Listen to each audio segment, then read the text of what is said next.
Hello and welcome to the predictions podcast for SummerSlam 2017. My name is TJT, and today we are obviously going to be looking at the SummerSlam card, and we're going to be talking about each match individually, just maybe a little bit of setup, and then obviously my picks. If you're familiar with any of my predictions in the past, I like to do what I think should happen and what I think will happen. So let's get right on into it. If you hear some ambient noise in the background, that's my dog. She's just kind of roaming around and doing her dog thing. I need you to pick a spot, though. Can you pick a spot, please? Thank you. She just gave me the sassiest look. Okay, so the first match on the pre-show, I'm assuming the first match on the pre-show, for the order of this, I'm using Bleacher Report as I have done in the past. So if things are in a different order, it doesn't really matter. And it's not specifically the order that I think is going to happen. It's just the card from Bleacher Report. So the first match we have is Jason Jordan and the Hardy Boys versus The Miz and the Miztourage, the epitome of a cobbled together at the last minute match for a bunch of people that should be on the show, but they didn't have plans for. But I could have sworn they had plans for Jason Jordan to take on The Miz, and I was actually really interested in that match because I think both of those guys can go in the ring, and their styles would be interesting to see clash. But you know, gotta have the Hardy Boys on there, and it just, I guess, made sense from a standpoint of, hey, here are, 6 guys that don't really have a set in stone spot. It does suck that the IC title is not on SummerSlam. It's just really stupid to me. But regardless, I think this is fairly obvious. I think Jason Jordan and the Hardys are going to go over just to start the show off. If this does end up being the first match of the pre-show, starts the show off with some baby faces going over. It's not really that surprising. Hopefully the match will deliver. Next, we have Akira Tozawa, the new Cruiserweight Championship as of last week, taking on the former champion Neville in his mandatory rematch. I actually can see Neville coming away with this one, just because, honestly, it was weird that Akira Tozawa just randomly got the championship. Maybe that's going to feed into some storyline with Titus, but I don't know why they would take it off Neville, because Neville is sort of the center point of this Cruiserweight division. So I don't know. I kind of want to see Neville regain it, and I kind of think he's going to regain it. And it would give something to see on the pre-show. But if I'm wrong, then it's just, WWE doesn't want to play hot potato with the championship. Not like they've ever done that in the past, though. So next, as of this list in this order, is the last match of the pre-show, and it sucks that it has to be the New Day versus the Usos for the SmackDown Tag Team Championships. I think they deserve to be on the main card. If anything, you could have bumped Big Show and Cass to the pre-show because nobody cares about that match. Regardless, I think the New Day is going to retain because, again, I don't think they're going to play hot potato this time around with the championships. These are two teams that can both go in the ring. Their match at, oh Lord, what was the last one? They change so often now. What was it? Battleground. Their match at Battleground was actually really good. In my opinion, it was the best match from an in-ring standpoint of the night. And I think these two are gonna make for a really good match once again. I do think the New Day is going to retain. And yeah, just one more time, I really wish that this would have been on the main card. Treat the SmackDown Tag Team Championships with a little bit more credence, please. Or credence, is that the right word? I don't know. Give them a little bit more credit, I guess, basically is what I'm trying to say. All right, so now on to the main card of SummerSlam 2017. As I mentioned, yes, we do have Big Show versus Big Cass. This is a match that I absolutely don't care about. I don't care. I don't care about it, but I'm going to go with Big Cass because why would they have Big Show win? Why? It doesn't matter. Big Cass is seemingly the person they're going to push going forward. Now, are they going to turn Enzo heel and reunite him with Cass? I don't know. I don't really care. I don't think so, just because that makes for terrible storytelling. But apparently Enzo has that much heat backstage where word is now that they may actually turn him heel because of it. So, we'll see. But bottom line, my pick is for Big Cass. Next, we have Randy Orton versus Rusev, and I really want Rusev to win this because, God, Rusev just deserves so much more. Randy Orton is at the point where he should be putting guys over more than he's winning. He's had his time in the sun. He had a really undeserved, unneeded, unnecessary title run. He just came off of that. Just won it at WrestleMania. He doesn't need to really be that big of a deal anymore at this point. His place right now should probably just be putting guys over, which he can, and that says a lot about Randy Orton. That says a lot about his star power. But overall, I think Rusev should go over here. They should start pushing him a little bit better. Maybe put him into the United States Championship picture with whoever my pick is going to be later on. I'll get to that later. But my pick for Randy Orton versus Rusev is Rusev. And next we have John Cena versus Baron Corbin. And poor Baron Corbin. Hello. Hi. That's my dog again. Now, I've basically thought from day one of this feud that I thought Baron Corbin should go over, even if it's not 100% clean. Corbin needs this win way more than John Cena does. They've been really, really weird in booking Corbin for a while now, even though they apparently at several points were very high on him, but he's just not had that great of booking. We need to see a more vicious, a more cold, a more heelish Baron Corbin.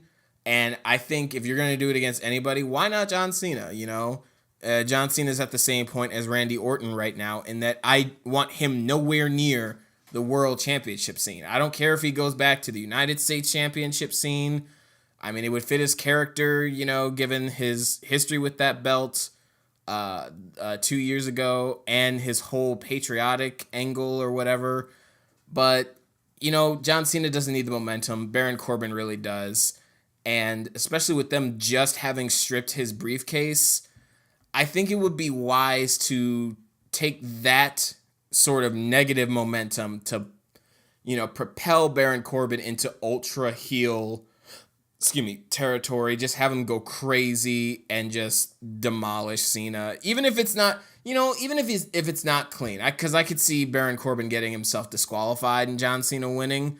Okay, I'm fine with that. But as long as Baron Corbin is made to look strong. Maybe that should be my maybe that should be my pick. So, okay, yeah. Fine. I'll go with John Cena, especially if Baron Corbin disqualifies himself to just completely demolish him. I would love to see that. And it's WWE, so Cena wins, LOL. So I'm going with John Cena. Next, we have Sheamus and Cesaro versus Dean Ambrose and Seth Rollins, the quote-unquote Shield. 2/3 of the Shield. But then again, DX has had fluctuating members, and they've always been DX, so I think the Shield can do the exact same thing. So basically, Sheamus and Cesaro, what is their name? Cesaro? I don't know. Versus the Shield for the Raw Tag Team Championships. Now, this one is tricky because they did have them reunite last week. Now, that's telling for a couple different reasons in where they want to go with the story of this. Because, a lot of people are like, well, I think this means that Dean is going to turn on Seth, and they're going to rekindle that feud, and this time with Dean being a heel. And Dean hasn't been a heel since the Shield, so technically Dean himself has never been heel in the WWE, which could be interesting, which could provide Seth Rollins something to do. At the same time, though, there's a lot of stuff going on Raw. I don't think we need to add in Dean versus Seth. I think that would be amazing somewhere later on down the line. But for right now, I just think they're better off as a team. Raw's tag team scene is it's okay, but people keep getting injured, or the Hardys are still trying to get their broken stuff or their woken stuff or whatever it is. So I don't know. I think they could use another team for especially being the Shield, and then they could tell the story of maybe they're trying to get Roman back in the Shield, or maybe they are at odds with Roman if Roman turns heel, which I'll get to later. But honestly, it's tricky. It is tricky. Overall, I think the majority of how you predict this and how you feel about this match going in is however you feel about Sheamus and Cesaro. If you feel that Sheamus and Cesaro deserve to hold the titles a little bit longer and they're a more solid tag team, then I think you go with Sheamus and Cesaro, and obviously vice versa, you go for the Shield toppling the champions, and then you do whatever you're going to do with Sheamus and Cesaro. However, for my personal pick, it's tough. It's not the toughest one. That's going to come next, but this is probably the second toughest match for me to predict here. But I am going to go ahead and go with Dean and Seth. I am gonna go with Dean and Seth. I'm gonna go with the Shield. Okay. Now on to the hardest match to predict. And it's not always the more high profile matches that are hard to predict. Sometimes it's just when it really is 50-50, it could go either way, and either result is warranted and makes sense and is good. And that's the case with Naomi versus Natalya for the SmackDown Live Women's Championship. I could see either woman coming out of this with the belt. I could see either woman winning here. There are a bunch of different options, especially when you add in that wild card of Carmella with the briefcase still. So in times like this, I'm going to go with my gut and what I want to happen. I want this to be a hard-hitting, pull out all the stops, try and steal the show kind of match. These are two women who are very talented. A lot of people were saying Naomi is the number one underrated women's wrestler a while back before she won the belt. If that's the case, then Natalya is right on her heels as the second most underutilized wrestler, women's wrestler on the roster. I think on either roster. I mean, she's Natalya Neidhart, for Christ's sake. Like, she can go. She's had good matches. So I think that they're going to put on a really great match. I personally want Natalya to come out as the winner just because, SmackDown is the land of opportunity. Naomi has had her time with the belt, has had a pretty, lengthy run. It was kind of weird because it got interrupted by an injury that nobody really saw coming. So if you take all that into account, if you kind of look at it as one run, she's had a long time with that belt. So I think it's Natalya's turn. And I could also see Natalya winning. Maybe they show some respect for each other or whatever. I could see Carmella blindsiding Natalya and cashing in with Carmella being the women's champion. I don't know. But for this specific match, I'm going to go ahead and go with Natalya for the winner. And after that, we have Alexa Bliss versus Sasha Banks. And this is the thing where I'm going to go with my gut, and I hope that WWE agrees with me in that, look, Sasha doesn't need to be champion right now. And depending on what you do with Bayley, yeah, I could see maybe a heel Bayley versus Sasha for the title. I could see that happening. However, at the same time, I don't know. And Alexa's a really good. Well, she's really good on the mic. She's super talented.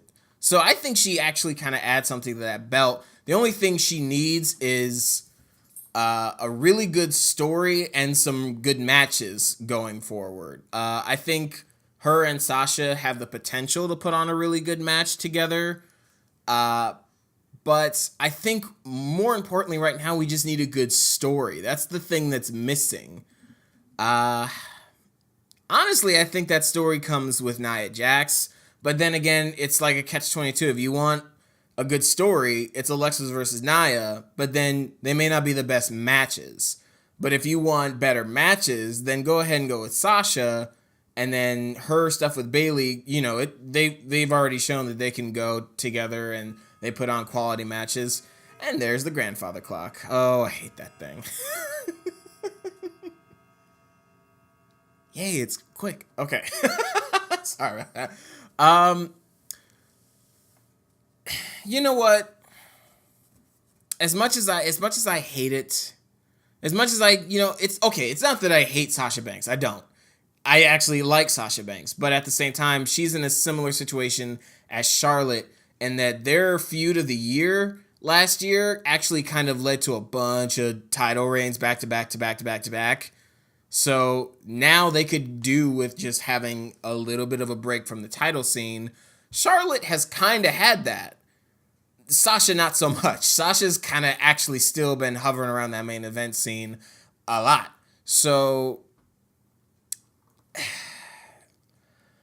with that said and everything that's said and all that, I am going to go ahead and go with Sasha Banks. I'm going to go with Sasha Banks because, now that I say it, I could definitely see them going with the heel Bayley versus Sasha, especially with her being booed out of, Toronto or whatever, and the fans kind of turning on her. I could see them doing that. How it's going to go, I don't know. It has the potential to be good, but then again, WWE is known for blowing surefire angles, which is a perfect segue to Finn Balor versus Bray Wyatt. It's only because it's the demon. It's only because it's the paint. It's only because you got to keep the mystique. I'm going to go with Finn Balor.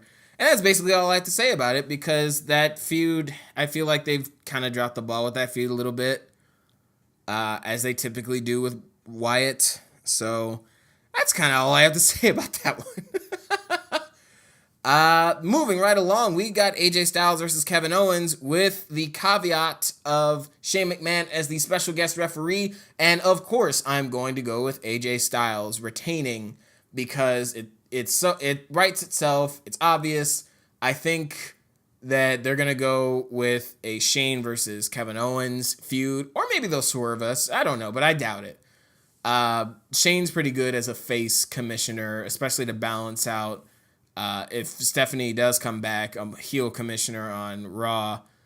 But yeah, I think they're going to go with Kevin Owens versus Shane going forward, and AJ Styles is going to go ahead and keep that belt. And like I said earlier, I think, Rusev wins against Orton, gets some more momentum, and then we get AJ Styles versus Rusev, which I think has the potential to be a really great feud with some good matches, because both of those guys can go. Rusev can definitely go, and AJ Styles is AJ Styles. So next we have Jinder Mahal versus Shinsuke Nakamura, and I should be excited about this match. I'm not, though. It makes me really wish that they didn't waste Baron Corbin's briefcase, because I feel like either situation is not ideal. I feel like SmackDown Live has sort of got themselves into a little bit of a corner here, in that Jinder Mahal is just sort of okay as champion. I think we need a new champion, but we need a champion with momentum. And I feel like they just haven't booked Shinsuke in a way to where, I know who Shinsuke Nakamura is. I know that he's a big deal. I know what he did in NXT, but this is the main roster. So you have to forget about all that other stuff. And only on the main roster, Shinsuke Nakamura has not really done that much. And he's not really been made to look all that impressive. Couple that together with just, So, with all that said, I'm going to go with Jinder Mahal retaining due to some dubious, some cheating, some underhanded tactics, whatever have you. Someone gets disqualified, whatever. But Jinder Mahal is going to come away with the belt still. Somebody with more momentum, more organic momentum needs to take that belt off of Mahal. And if they do put the belt on Shinsuke, I think it's way too soon. And finally, our main event, we have Brock Lesnar versus Roman Reigns versus Samoa Joe versus Braun Strowman in a fatal 4-way for the Universal Championship.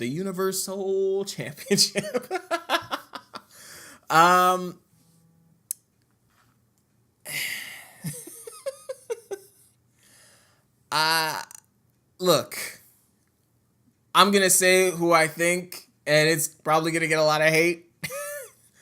But just bear with me. Please. Please don't hate me. Please don't attack me. But please still let me know what you think in the comment section. Because I'm picking Roman Reigns. I want Roman Reigns to win. It's not like I have to pick Roman Reigns. It's not anything like that. I want Roman Reigns to win. I want him as the Universal Championship. But here's the thing. I want a heel Roman Reigns champion because I feel like from WrestleMania to SummerSlam, that's what we should have been building towards. We should be building to a proper Roman Reigns heel turn. You take WrestleMania and the night after WrestleMania, come on. You got to do it. You just got to pull that trigger. You got to do it. If you want to align him with Paul Heyman, I think that's a brilliant move. I think, Lesnar goes down or Heyman betrays Lesnar and goes to Roman Reigns. I think that's brilliant because it also makes sense storyline-wise. If you look back at the things that Paul Heyman has said about Roman Reigns and to Roman Reigns, I mean, he clearly respects the hell out of Roman Reigns and he likes Roman Reigns. So it makes sense. And he could maybe know that Lesnar is winding down, especially with all the Goldberg stuff. Everything makes sense storyline-wise. And you fix so many issues that people still may have with Roman Reigns. Because I think unless you're just really blind and stubborn, you have to admit that Roman Reigns is a good wrestler now. He may not be phenomenal. He's not on like AJ Styles level. Fine, he doesn't have to be. But he's a good wrestler now and has had many good matches. So you can't really fault that.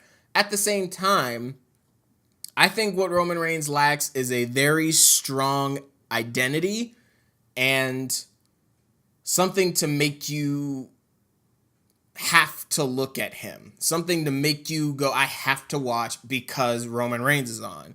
And that was sort of the case with Seth Rollins for a while too, and then they started this whole Shield thing, and now would you look at that? Now we're interested in Seth and Dean again, and it also throws a wrench into the whole Shield reunion because now you got Roman Reigns with Paul Heyman, and that's an interesting dynamic. They got to do something while Lesnar's gone.